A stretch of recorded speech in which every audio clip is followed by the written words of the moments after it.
I was wasting time on YouTube, just like you are now, when I ran across a video from Shut Up and Sit Down about how much fun it is to play Crokinole. The link is in the description. I thought that it looked like a fun game to build. Research brought me to the Helinski brothers website, that's the other link in the description, where they explain their ingenious way to get 4 complete boards out of a sheet of 4x8 half-inch plywood. In order to build a bunch of Crokinole boards, you're going to need the following tools: a router bits, a 1/4 inch straight and a 90-degree V, router template guides, the 5/8 and 1/4, drill bits, a 3/16 and a 1 3/8 inch Forstner bit, a drill guide for ensuring straight holes in the center of the board and as a depth stop for the center hole, a doweling jig for half-inch stock, a hand drill. A drill press is nice but not necessary, a chop saw, a table saw, and as always, an infinite number of clamps. So in order to build a board, we're going to end up making 3 jigs and 1 bath. So the first jig, super simple. It is just a 19 3/4 inch square with the corners cut out and a hole right in the very center. We're going to use this to build our base around, and you'll see how that comes together. And this helps us glue the base together, and it helps us center the base, the deck on the base. The next thing is just a simple circle jig. I've got holes here for 15 and 13 inch radius. This replaces, I don't know if you can see that, this replaces the base on your router, and I've created mine so I can actually put the bushing in there, which I don't use except as a guide, a visual guide. I don't use it to cut. But the most complicated jig I use to cut the holes in the circles. So I've got the center, I've got a 4-inch radius, an 8-inch radius, and a 12-inch radius. Then I've got 2 holes and 2 holes for the posts. And then I've got my center line. So the way this works is we'll attach it to the board in the center, we'll cut the 4-inch, we'll cut the 8-inch, we'll cut the 12-inch, and then we'll clamp it in place, drill out all 4 holes, cut the line. Rotate it 90 degrees, move the posts, cut the line. Rotate it 90 degrees, move the post, cut the new holes, cut the line. Rotate it 90 degrees, move the post, cut the hole, and you're done. It worked really nicely. I created this template on my AutoCAD tool, and I printed it out and glued it onto a board. I've got the PDF file in the links. All you have to do is print it out on legal sized 8.5 by 14 inch paper. That'll give you the ability to do the 12-inch radius. In order to bend the wood, I created a very limited specific bath.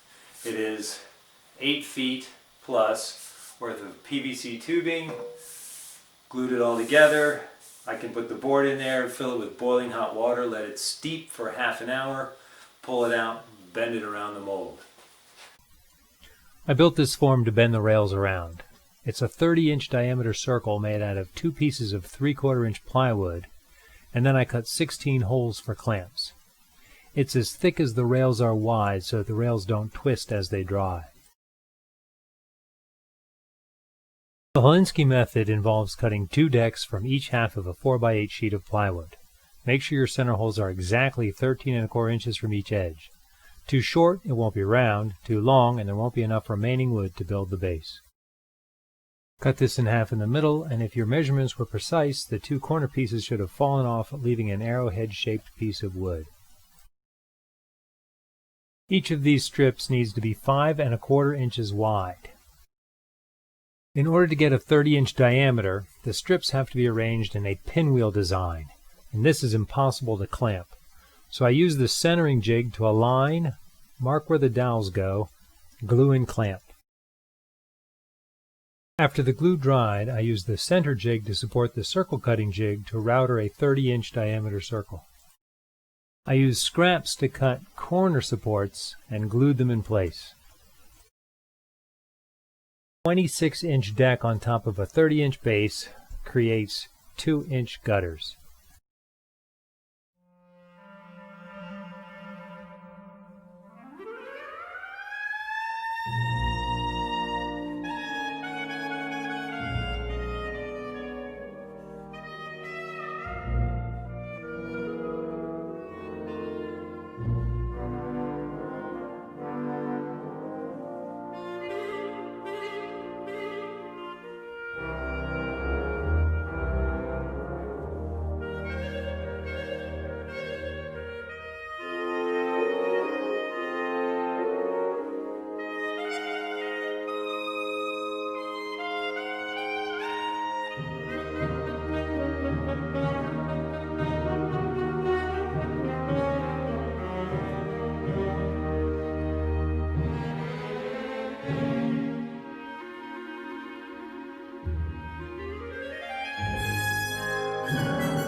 Each strip needs to be at least 5 1/4 inches wide.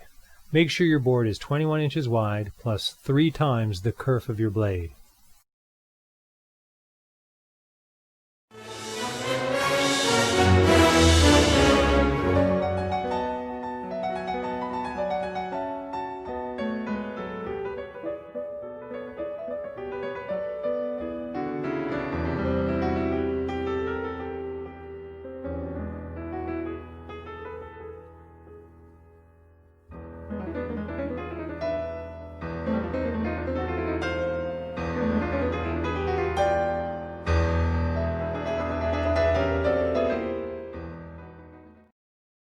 The centering jig is 19 3/4 inches wide. The strips are 5 1/4 inches wide for a total of 30 1/4 inches. The minimum corner overlaps by 1 3/4 inches, so I put my dowels at 7/8 of an inch from the inside corner.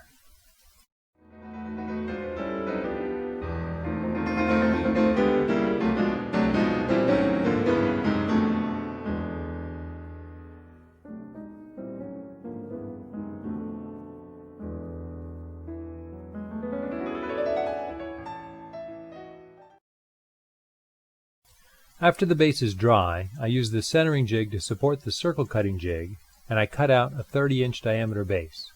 But before I started cutting, I attached the 1/4 inch template guide to the jig and walked it all around the deck to ensure that my bit would not come completely out of the wood. On some of the edges, it was very close. I had cut out the corners of my centering jig so that I could glue in the corner supports before cutting out the base, and then I forgot to do that.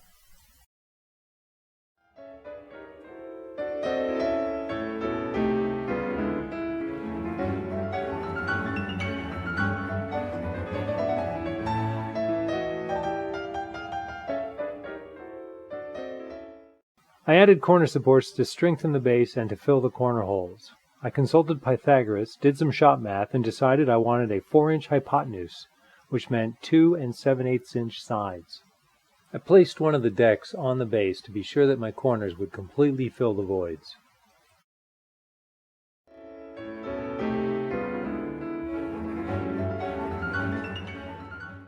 I set my chomp saw at 45 degrees and a stop at 2 7/8 inches, and I started cutting corners.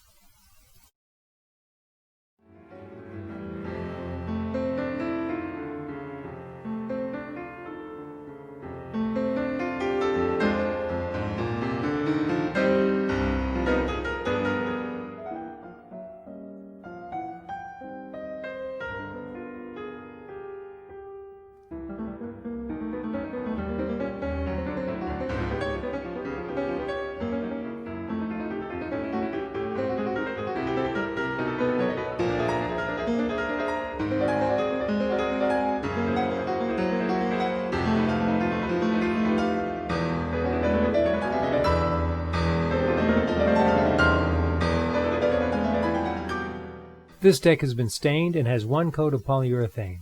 I'm going to cut the pattern through the polyurethane so that I can stain the grooves and just wipe off the excess.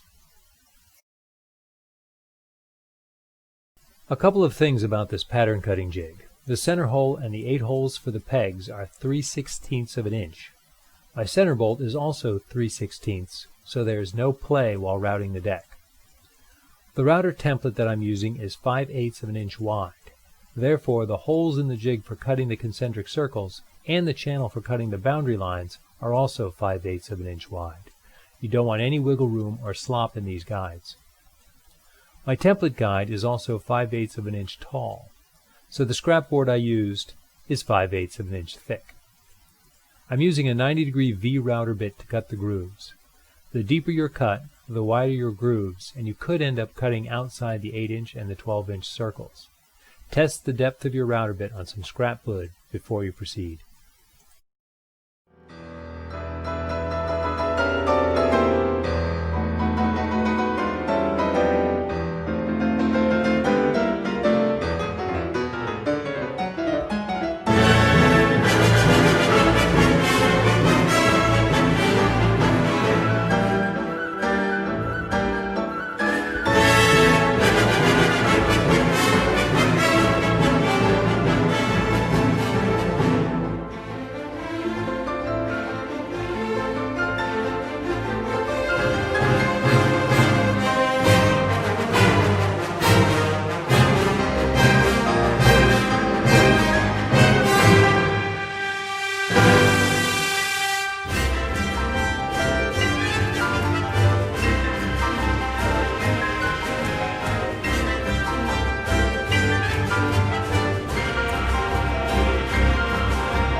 Before we stain the grooves, we want to cut the center 20-point goal using a 1 3/8 inch Forstner bit to a depth of 3/16 of an inch.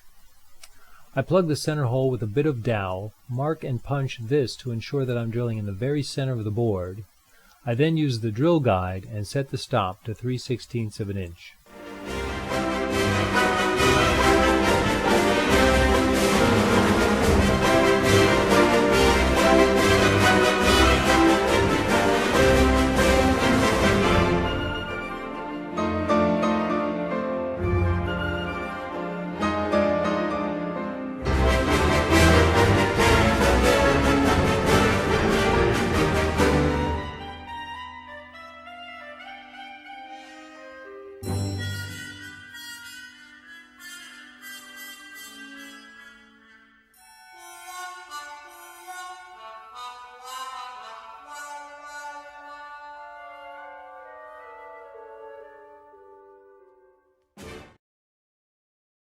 For each board I selected 2 colors and started applying the finishes.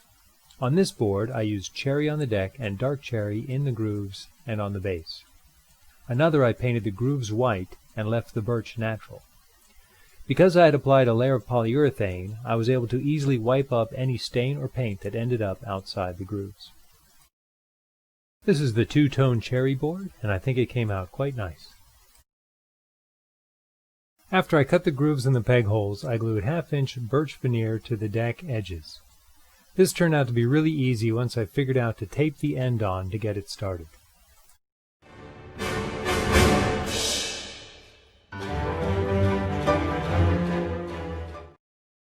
Well, that's it for part 1. We made some good progress, and next time we'll deal with the trials of filling the grooves and bending the rails. Thanks for hanging out with me on GamesMaker.